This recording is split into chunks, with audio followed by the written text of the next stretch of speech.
Another chance of severe storms and high heat make today another WRAL weather alert day. I'll walk you through the timeline for this afternoon and evening storms. Stuck on the taxiway. Passengers arriving at RDU overnight left sitting on their planes for hours. The questions we're asking about their uncomfortable delays. First day of school, students on Wake County's year-round tracks are going back to the classroom today. How schools are preparing to keep them safe as they return. Those and other stories we're watching closely as you're waking up and joining us here on WRAL News on your Tuesday morning. Thanks for being here with us. I'm Chris Lovingood. And I'm Renee Chu. It is the 5th WRAL weather alert day in a row. Let's get to meteorologist Elizabeth Gardner. Elizabeth, hopefully we get some rain without any damage here, but there is that risk for severe weather. And, we saw a lot of reports of wind damage yesterday, trees down. We had some very heavy rainfall that caused issues for people. And, some saw that much needed rain. Heat advisory today is just for our southern counties. I'll explain why. But of course, our level 1 risk for severe storms covers the entire viewing area. There's been one little sprinkle over across parts of Orange County that's fizzled out. Otherwise, we're dry this morning, and we'll have that chance of showers and thunderstorms developing mid to late afternoon. You can see right here between 2 and 3, it goes from 20 to 30% and then 40% chance around the evening commute. For some people, could make for some messy conditions. Here's a look at our heat advisory from Lillington and Smithfield southward. This is where it'll feel more like 105 to 106. The rest of our counties, it's likely to feel like 100 to 103 or 4. And of course, the criteria is right around 105. So 103 Raleigh, but 106 Fayetteville, 101 in Lewisburg, and over into Rocky Mount. Beautiful start this morning. A live look from the Weld Apartments over at downtown Raleigh. 74 is the temperature. Our dew point 73. So it's a warm, sticky start, and we'll climb on up into the mid 90s. The heat continues through much of the week. We'll talk about when we could tie a record high, and we'll talk about our severe threat for Wednesday too coming up. Ken? Elizabeth, it's 6:01 happening now in the WRAL Traffic Center. Quiet start so far as we take a live look at I-40 Aviation Parkway. You see traffic is flowing at a nice steady clip, even though traffic has picked up a little bit. And this is what we're seeing on all of our major routes into Raleigh this morning. You're coming east on I-40, or you're coming in from Wake Forest, Knightdale, Gardner, Johnston County. All those routes are delay free. But you're getting ready to head into your car. Tune us in on the radio. We'll keep you updated. 101.5 HD3. Ken, thank you. And breaking news, within the past 15 minutes, RDU gave us an explanation as to why several planes spent hours on the taxiway before allowing passengers to get off overnight. Adley Kalubar is there in the terminal in the WRAL Breaking News Tracker at RDU. And Allie, the airport says it's because of severe weather at that time.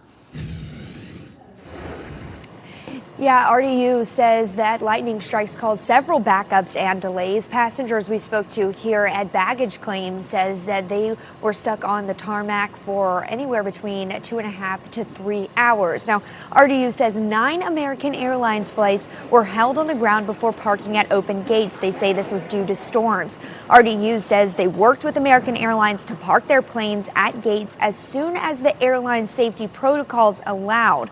Now, I spoke with passengers who flew in from New York. They just deplaned around 3:40 this morning. They say they sat on the taxiway for about 3 more hours. They were told there were not enough gates available. And one passenger says there was just a lot of confusion, uncertainty, and concern. They were being very vague. They didn't give any answers. They were just like, there's not enough staff, there's not enough this, not enough that. But then it became there's too many airplanes ahead of us waiting to deboard. It was just excuses, and I would have really preferred some clarity. Yeah, luckily we are working to get some clarity. We have reached out to American Airlines this morning to get some more information. FlightAware shows that other airlines did not have these issues. So, of course, we are keeping you updated throughout the morning. Reporting live at RDU, Allie Kalubar, WRAL News.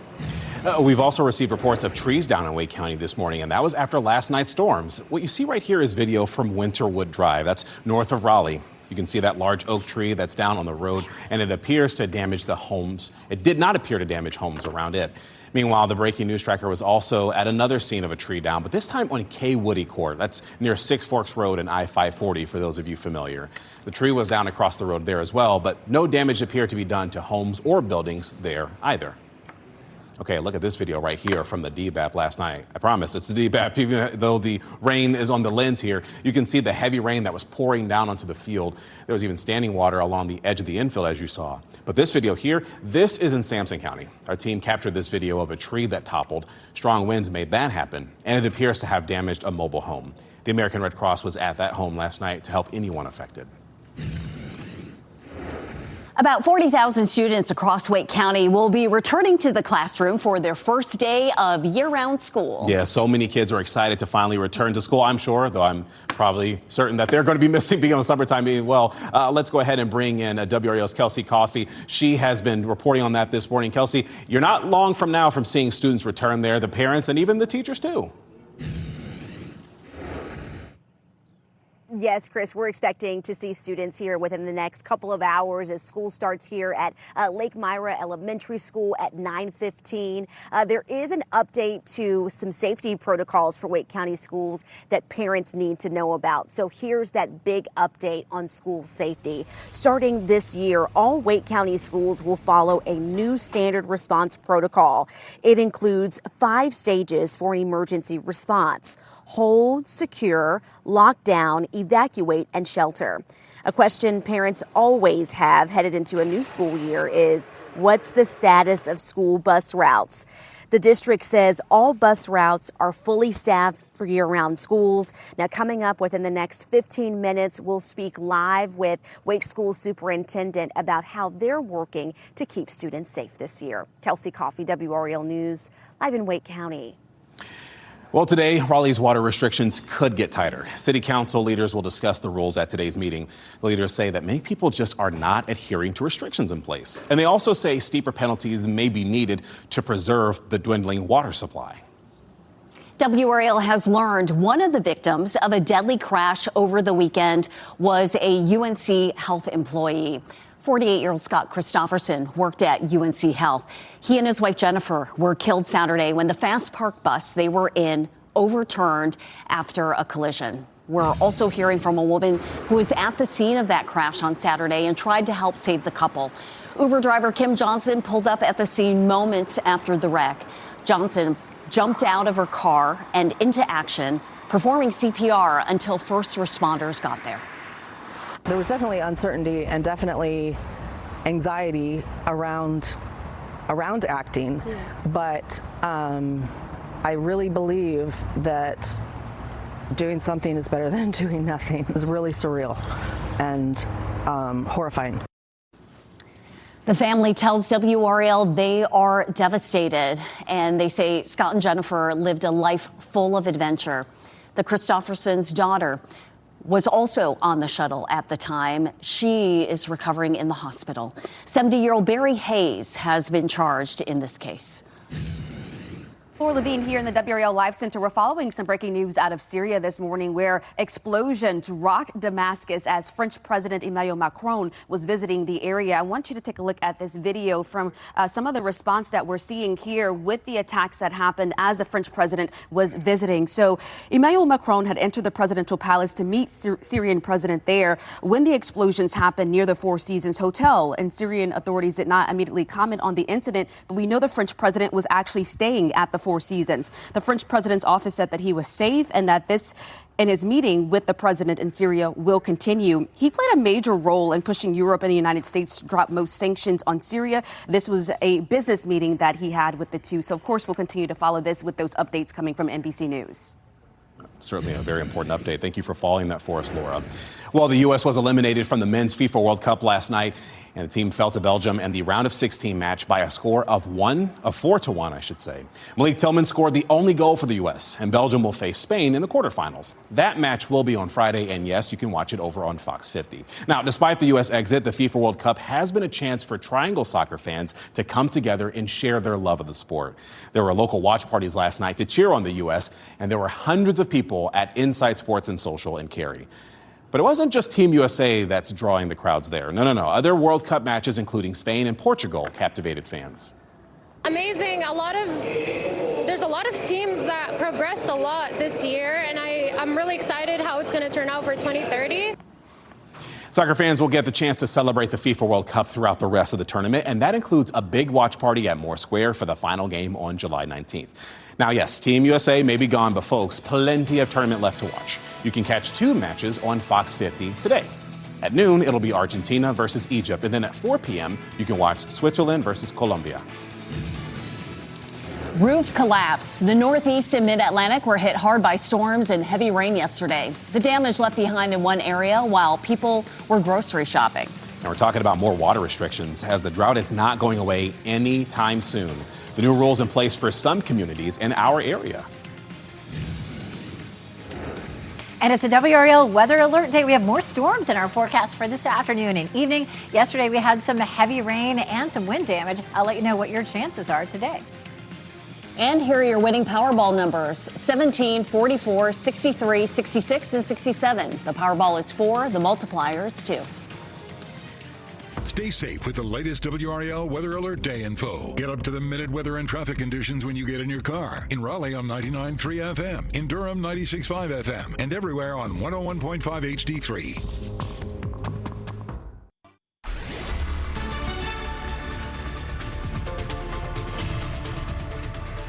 6:13, a cold front sitting near us is going to be part of the focus for some thunderstorms later on today. It's a level 1 risk all across North Carolina, almost, and it means that we'll have the potential for some strong gusty winds that could do some wind damage. We just have some trees down yesterday, especially from the Triangle area eastward, so some people could see that again today. Best chance of storms comes mid to late afternoon and continues into the evening, and we'll have some heavy downpours as well. It's another hot day too, so another reason that it's a WRAL weather alert day. Our heat advisory is for our southern counties where it could feel like as hot as 106, say Goldsboro, Clinton, and Fayetteville. Around the Triangle, it'll feel more like 102 to 103. So again, another very hot day. It's a pretty sunrise out there, though. Take a look at Pittsburgh, looking gorgeous with that mix of sun and clouds as that sun comes up. Our temperatures are warm. We're mostly in the low to mid 70s. There could be a little bit of patchy fog. Rocky Mount Wilson showing up with a little bit of fog there. And outdoor exercise will not be comfortable later today with those mid 90s, Ken. All right, Elizabeth, weather and traffic every 10 minutes. Let's hop over to the northern loop of the Beltline, give you a live look at I-440 Wake Forest Road. Traffic flowing at a nice steady clip in both directions. The westbound lanes coming toward us. We widen out the view. We're not seeing any delays between the I-87 440 interchange all the way over to Wade Avenue, which is good news. Coming up, I'll take a look at some other major routes and let you know if I'm picking up any delays in about 10 minutes. Hey, sounds good. So we do want to take you to Lake Myra Elementary School, and that is where students are returning to class today. Let's go back out to Kelsey Coffey. She has been there right now talking about the excitement of students returning to class, but she's also there with the superintendent of Wake County Schools. Yes, Chris, I sure am. We know that about 40,000 students will be returning to the classroom across Wake County for the first day of year-round schools. So that's why we have Superintendent Robert Taylor with us this morning to talk a little bit about what we're expecting for this school year. One of the things that we know that's coming is a new safety protocol. So talk to us about what parents can expect this year. So what we're looking at doing is making sure we have a safety protocol that aligns with national standards. It really defines how we identify emergencies. It uses common sense language. And so we just want parents to know that we're doing all the things necessary to make schools even safer. And this is one of the ways that we're doing it, aligning all of those protocols. And what was really behind that change to streamline your process for emergency protocols?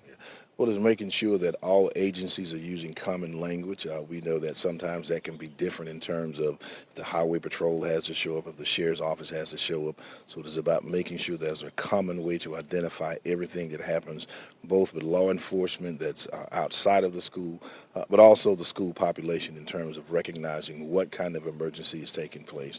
And so it is an opportunity to take a lot of the anxiety out of certain kinds of emergencies. Yes, and keeping everyone on one accord. Now, we've had some dangerous heat over the last few days, and we've reported about HVAC issues in schools for the past few years. So talk to us about how you all have prepared HVAC systems across the school district to make sure that these students can stay cool.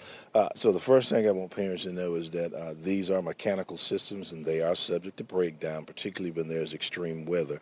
But we prepare for that by making sure we replace a number of chiller systems and HVAC systems. So it does mean making sure we replace old equipment and be ready to service anything the moment that it breaks down. So we've been really good at doing that over the last year and a half, just being there on time when something does stop. But we know we want to keep kids warm. Keep kids cool in the summertime. And keep them warm in the winter. Thank you so much, Superintendent Taylor. So we'll be sure to keep folks updated as these students will arrive here at 9:15. Kelsey Coffey, WRAL News, live in Wake County. I'm glad we have dry weather this morning. Hopefully that will make for a safe start to school. Yesterday, we got a lot of heavy rain and storms, and our area was not the only one hit hard. Check out this video from a BJ store in New Jersey. So 2 people were temporarily trapped after part of the roof collapsed from all that rain. And you can see just the water covering the floors. Police say 27 people were inside when the ceiling collapsed, and 2 people ended up trapped. They were able to get themselves free eventually, and nobody was seriously hurt. More than 60 million people across the mid-Atlantic and Northeast were under flood watches yesterday. Intense video, goodness. Well, Holly Springs is the latest Wake County town adding water restrictions. Even-numbered addresses can water their lawns on Mondays, Wednesdays, and Saturdays, and that is from 6 a.m. to 10 a.m. and 6 p.m. to 10 p.m. Odd-numbered addresses can only water on Tuesdays, Thursdays, and Sundays with that same time period. Now, Fayetteville is also under water restrictions, and the city there is asking people to limit outdoor watering, washing cars, and delaying filling or refilling swimming pools. Now, this is all voluntary and effective immediately. It is 6:18, and unfortunately, these storms are not equal opportunity. At my house last night, though, we had a good downpour for about 30 minutes. How about you? Yeah, we did too. But then Chris Michaels here says, I didn't get any at my house. I know, poor Chris. So sorry about that. But the flip side of that is we did have some severe weather too. We had some trees down in places in Robinson County. You can see some of the damage that was down there. We had really all across, especially our northern counties. You can see here. Look at this playground that was destroyed there in somebody's backyard, and you can see a huge tree down here as well. So we had a number of pictures that were sent in. So we appreciate your pictures. Of course, don't go out and take pictures while storms are happening, but we would love to see what's happening in your area, especially with these storms. So if you see any damage today, send it to us. Go to WRAL.com/report it. We also have a heat risk for today. It's going to be of the major variety, especially southern counties there. We do have a heat advisory, and it's a level 1 risk for severe storms again today all across our viewing area. Here's a look at what was happening right around midnight. We still had a lot of showers and storms ahead of this front. This is a very weak front, so this front isn't going to behave like fronts typically do other times of year. This is still going to be just producing these isolated cells. We had a line of stronger storms in our southern counties, one from Durham through the northern part of Wake County and another just north of that. And this is where we ended up with the heaviest rainfall. But in Wake County, we had as much as 3 to 4 inches along this line, and then just south of it, it was a trace to 0. We'll zoom in here. You can see in Apex, it was 1/4 of an inch, and Garner, hardly anything at all. But just north of the inner belt line, 3 inches, and then over around Wendell and near the 5-county area, 4 inches of rain there. Anywhere from 2.5 to 3.5 inches around parts of Durham and Chapel Hill. So some folks got a good soaking. These circles right here are where we had wind damage, and that was clustered northeastern Wake County, especially over Franklin County, and then along the I-95 corridor. A lot of reports of wind damage there as well. So we could see a repeat of that today. It is a level 1 risk across our entire viewing area. It's a WRAL weather alert day for today. We'll see increasing clouds starting around lunchtime, and the cells begin to develop, and you can see them in any part of the viewing area. But notice during the evening, they tend to cluster from the triangle area northward again, which is where we've had a lot of the rain. So there is a flood watch up around Mecklenburg County, Virginia, and Northampton County as well. Tomorrow, same story, another chance for some severe storms, and tomorrow's timeline will be the same. It'll be afternoon and evening. And all total, we could see anywhere from another 1/2 an inch to 3/4 of an inch over the next 7 days. Our chances of rain after tomorrow drop down a little bit, but then increase again over the weekend. And on Friday, that 99, I'll show you how close that is to a record, Ken. All right, Elizabeth, happening now. Let's keep you updated as you get ready to head out the door. Let's take this live look at I-87 and Smithfield Road. These are the southbound lanes coming toward us, but even though traffic has picked up, boy, it's flowing nicely. No delays as we stretch all the way back to Wyndham Falls Parkway. We're just picking up a 1 minute delay, and that's nothing that's going to make you late. And really and truly, as far as that goes, very little to no delays on all of our major routes. You're coming in from Wake Forest, Nightdale, Gardner, Johnston County. All those routes are delay-free. You're getting ready to head into the car. Tune us in on the radio. 101.5 HD3. Ken, thank you. 622, July bargains from mattresses to big appliances and back to school. Five on Your Side shares the top deals you can find right now. And another name change, an effort to change the name Fort Bragg again. The push to take the Bragg name off the post for a second time.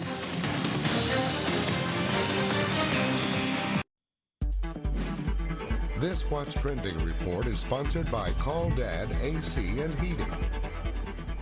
The end of an era for soccer fans and a giant FIFA World Cup display in New York City. Yeah, massive. And we have Ken Smith to talk a little bit more about that and what's trending. You know, we mentioned this this week, Cristiano Ronaldo's career. Well, that World Cup career has come to an end. The soccer star emotional last night after Portugal lost to Spain in the round of 16 match. The 41-year-old announcing the other day that this will be his final World Cup. An incredible run for him. You know, he made his professional debut at age 17. Wow. And for Ronaldo, this was his 6th World Cup, which is a record. He also set a record for scoring in all 6 World Cups in which he played. After beating Portugal, Spain will face Belgium on Friday. You can watch that on Fox 50. A lot Yeah, of emotions there. understandably Yeah, so. let's say. Yeah. So sticking with the World Cup, how about this? A giant replica of the trophy now sitting in Rockefeller Plaza in New York City. It's 27 feet tall, made out of 1.4 million Lego pieces. It took 50 workers 7,000 hours to build this structure. And a crane. You see that? Putting it all together. And get this, it was transported to New York all the way from the Czech Republic, which, again, this is a replica of Lego's smaller at-home trophy kit. But goodness gracious, the effort to put that together. Incredible. 7,000 hours. My goodness. All right, thanks, Ken. Okay, so there is a push to change Fort Bragg's name. Again, a provision in the draft of the annual defense spending bill calls for changing it back to Fort Liberty. You see, it became Fort Liberty in 2023. The Trump administration changed all the names back last year, and the new provisions calls for reverting them all to the 2023 names. These are the ones that were previously named after Confederate generals. Well, the Republican-led House is unlikely to change them back again. Issues at RDU. Passengers have reported to WRAL about being stuck on the tarmac for hours. The information we've just learned from RDU officials about what happened overnight. And we are on Back to Class Today patrol as year-round schools began today in Wake County. In the next half hour, we're going to, of course, hear a little bit more from a principal live who's getting ready for students to arrive. And more storm threats for today make it a WRAL weather alert day. We have the chance for some flooding and severe wind. I'll show you the timeline coming up.